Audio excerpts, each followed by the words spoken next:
의약품 리베이트 근절을 위해서 오는 9월부터 시행되는 약가 인하제를 두고 다양한 얘기들이 나오고 있습니다. 자세한 내용 좀 들여다보죠. 산업부 박미라 기자 나와 있습니다. 박 기자, 먼저 이 복지부가 리베이트 투아웃제를 폐지하고 약가 인하제를 도입하게 된 그 배경부터 좀 짚어주실까요? 네, 약가 인하제를 다시 도입하게 된 배경에 대해서 복지부 관계자의 설명 먼저 들어보겠습니다. 급여 정지 또는 제외의 경우 리베이트 제공이라는 비의학적 사유로 환자들의 약제 선택권이 제한되는 문제를 해소하기 위해 약가 인하 제도를 다시 도입하게 되었습니다.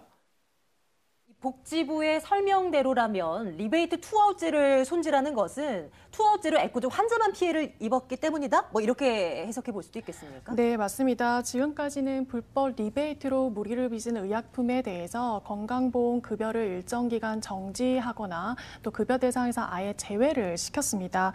제약사를 처벌하기 위한 조치였지만 오히려 이 과정에서 환자가 약값을 아예 전액을 부담을 하거나 또는 복용하던 약을 다른 약으로 바꿔야 하는 등의 허점이 있었습니다.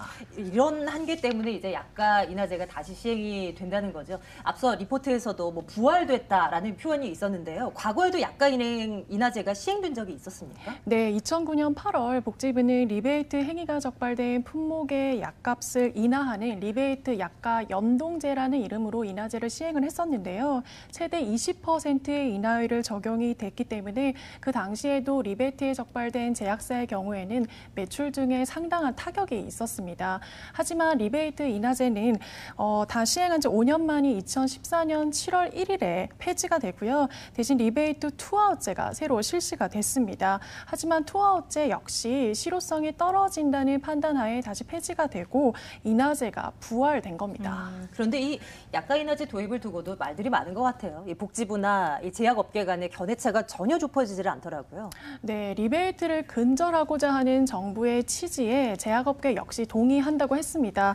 다만 제약업계에서는 이번 약가 인하제를 두고 과도한 규제가 아니냐는 목소리를 내고 있어 향후 제도 시행 과정에서 진통이 예상이 되고 있는데요. 따라서 제도 시행 과정에서 제기가 되는 문제점을 주시를 해서 상황에 맞게 개선할 필요가 있을 것 같습니다. 하지만 약가 인하제를 지적하기에 앞서서 제약업계 역시 국민의 건강과 또 건강보험 재정 건전화를 위해서라도 리베이트 제공 근절을 위해 적극적으로 협조해야겠습니다. 앞으로도 여러 가지 얘기들이 나올 것 같은데요. 추적 취재해 주십시오. 박미라 기자와 함께 이야기 나눠봤습니다. 말씀 잘 들었습니다. 네, 감사합니다.